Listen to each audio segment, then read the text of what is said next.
नमस्कार, आप देख रहे हैं विंध्या टाइम्स। मैं हूं आपके साथ प्रियेश पांडे। नईगढ़ी सामुदायिक स्वास्थ्य केंद्र के सामने इस समय मैं मौजूद हूं, जहां नईगढ़ी सामुदायिक स्वास्थ्य केंद्र में इस समय व्यवस्थाएं किस कदर चल रही हैं। लगातार पूरे रीवा संभाग में नईगढ़ी सामुदायिक स्वास्थ्य केंद्र अपनी अव्यवस्थाओं को लेकर लगातार सुर्खियों में है। एक ऐसा सामुदायिक स्वास्थ्य केंद्र जहां लगभग 8 साल से ड्रेसर नहीं है। बिना ड्रेसर के नईगढ़ी सामुदायिक स्वास्थ्य केंद्र की एक और व्यवस्थाएं जहां चल रही हैं। यह पूर्व विधानसभा अध्यक्ष गिरीश गौतम का विधानसभा क्षेत्र भी है। ऐसे में यह और महत्वपूर्ण हो जाता है कि नईगढ़ी की व्यवस्थाएं, स्वास्थ्य व्यवस्थाएं किस कदर हैं। जब रीवा के उप मुख्यमंत्री डिप्टी सीएम राजेंद्र शुक्ल स्वास्थ्य मंत्री हों, ऐसे में रीवा संभाग का यह नईगढ़ी सामुदायिक स्वास्थ्य केंद्र की यह हालत चर्चा का विषय बनी हुई है। अगर वर्तमान हालात की बात करें तो नईगढ़ी सामुदायिक स्वास्थ्य केंद्र यहाँ 300 से ज़्यादा गांव आते हैं। 300 से ज़्यादा गांव के लोग यहाँ इलाज करने के लिए आते हैं। केवल एक डॉक्टर के सहारे चल रहा है। यहाँ पर वर्तमान में जो डॉक्टर पदस्थ हैं, डॉक्टर R.K. पाठक, जो अगर किसी काम से बाहर चले जाएं, न्यायालयिक काम से या अपने अस्पताल के किसी सरकारी काम से बाहर चले जाएं, कोर्ट चले जाएं, तो यहाँ कोई डॉक्टर नहीं है कि किसी गंभीर मरीज आ जाए तो उसका प्राथमिक उपचार कर सके। वहीं नईगढ़ी सामुदायिक स्वास्थ्य केंद्र में 8 साल से ज़्यादा समय से ड्रेसर नहीं है। यहाँ जो माली का काम करते हैं जानकी, वो पूरा काम ड्रेसिंग का देख रहे हैं। ऐसे में नईगढ़ी की स्वास्थ्य व्यवस्थाओं के संबंध में आप समझ सकते हैं कि किस कदर नईगढ़ी की स्वास्थ्य व्यवस्थाएं चल रही हैं। अभी हाल ही में पूरा मामला संज्ञान में जब मऊगंज कलेक्टर से इस मामले में बात की गई थी तो उन्होंने जल्द व्यवस्थाओं में कुछ सुधार करने की बात कही थी।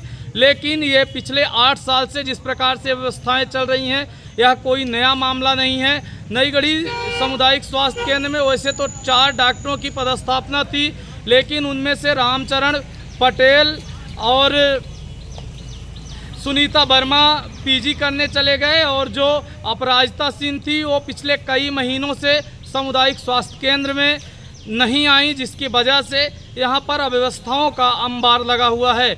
यहाँ मरीजों की अगर बात करें तो प्रतिदिन 200 से 400 के बीच में मरीज ओपीडी में आते हैं और लंबी कतारें लगती हैं।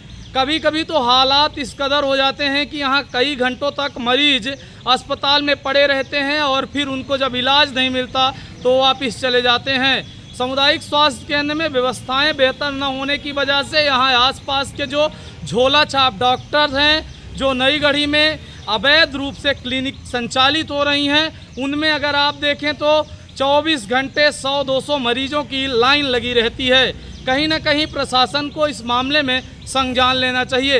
वैसे तो नईगढ़ी में कई ऐसे अव्यवस्थाएं हैं जो लगातार चल रही हैं। नईगढ़ी सामुदायिक स्वास्थ्य केंद्र के बाहर जो जनरेटर लगा हुआ है पिछले कई दिनों से खराब है। अगर बिजली न रहे तो यहाँ अंधेरा कायम हो जाता है, कोई भी प्रकाश की समुचित व्यवस्था नहीं है। वहीं पूरा अगर अस्पताल में हम अव्यवस्थाओं की बात करें तो यहाँ पर ड्रेसर एक भी नहीं है, माली के सहारे ड्रेसिंग चल रही है। यहाँ पर सामुदायिक स्वास्थ्य केंद्र के जो बीएमओ हैं ऋतुराज पाठक, हमने पूरे मामले पर उनसे बात की। उनका कहना है कि कम से कम यहाँ पर 2 ड्रेसर की अगर व्यवस्था हो जाए तो हमें थोड़ी उपचार में सहूलियत होगी। अगर नईगढ़ी सामुदायिक स्वास्थ्य केंद्र में हम वार्ड बॉय की बात करें तो केवल एक वार्ड बॉय के सहारे नईगढ़ी सामुदायिक स्वास्थ्य केंद्र इस समय चल रहा है। वहीं फार्मासिस्ट की बात करें तो केवल नईगढ़ी सामुदायिक स्वास्थ्य केंद्र में एक संविदा कर्मी फार्मासिस्ट है।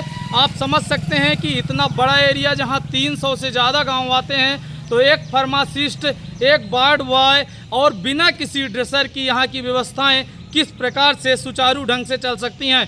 स्टाफ नर्स की बात करें तो नईगढ़ी सामुदायिक स्वास्थ्य केंद्र में 10 स्टाफ नर्स मौजूद हैं, जो आप कह सकते हैं कि जहां यहाँ प्रसूति केंद्र है उसमें और सामुदायिक स्वास्थ्य केंद्र में मिलाकर 10 स्टाफ नर्स मौजूद हैं। नईगढ़ी सामुदायिक स्वास्थ्य केंद्र की अव्यवस्था इस समय पूरे ज़िले में चर्चा का विषय बनी हुई है। यहाँ के जो स्थानीय ग्रामीण हैं उनसे अगर बात की जाए तो उनका कहना है कि यह मध्य प्रदेश के पूर्व विधानसभा अध्यक्ष स्पीकर गिरीश गौतम का क्षेत्र है। वो जब विधानसभा अध्यक्ष थे तब भी इसी प्रकार की व्यवस्थाएं थे और इस समय मध्य प्रदेश के जो डिप्टी सीएम है राजेंद्र शुक्ल स्वास्थ्य मंत्री भी हैं, उनका रीवा और मऊगंज एक था, और ऐसे में जब रीवा और मऊगंज आसपास के ज़िले हैं तो नईगढ़ी में इस प्रकार की अव्यवस्था का जिम्मेदार कौन है। नईगढ़ी सामुदायिक स्वास्थ्य केंद्र अंतर्गत जो पोषण पुनर्वास केंद्र NRC संचालित होता है, उसमें इस समय कुपोषित बच्चों की संख्या से पूरे बेड भरे हुए हैं। कुल मिलाकर कह सकते हैं कि नईगढ़ी क्षेत्र इस समय कुपोषण के चपेट में है। यहाँ पर जो डॉक्टर हैं और जो यहाँ कुपोषण केंद्र के प्रभारी हैं आशीष खरे जी, हमने उनसे पूरे मामले पर बात की। उनका कहना है कि 1 वर्ष से यहाँ पर एएनएम नहीं है, बिना एएनएम के सहारे 1 वर्ष से कुपोषण केंद्र नईगढ़ी संचालित हो रहा है। उन्होंने प्रशासन से एएनएम की नियुक्ति की भी मांग की है।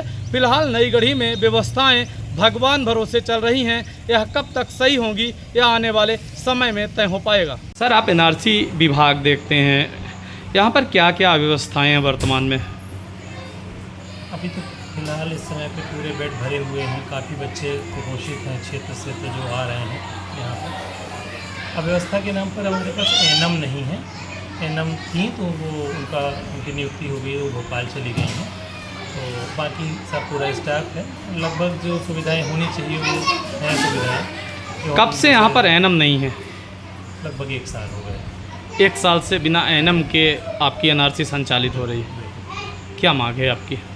मेरी मांग यही है कि एएनएम की नियुक्ति हो जाए तो थोड़ा सा हम सुविधाएं और अच्छी दे पाएँ। आपका शुभ नाम और पद? आशीष खरे, पोषक प्रदर्शक के पद पर हूँ यहाँ। ये संज्ञान में मेरी बात आई थी और इसमें मैं जो कमिश्नर हेल्थ हैं उनसे हमने डिमांड लेटर भी भेजा है कि हमें यहाँ कम से कम 2 डॉक्टर और 2 महिला डॉक्टर की ज़रूरत है। एंड मऊगंज प्रॉपर और हनुमाना में भी हमारे यहाँ डॉक्टरों की कमी है, तो उसके लिए भी हमने प्रस्ताव भेजा है। और तत्कालिक व्यवस्था के तौर पर हम यहाँ मऊगंज से भी 1 आध डॉक्टर ऐसा करेंगे कि जो कुछ समय वहाँ ड्यूटी दें और कुछ समय फिर यहाँ ड्यूटी दें। हम इस पर देख रहे हैं, कर रहे हैं। पूरी राय अपनी आप कमेंट सेशन में ज़रूर बताएं। जब तक आप देखते रहिए विंध्या टाइम्स। बहुत बहुत धन्यवाद।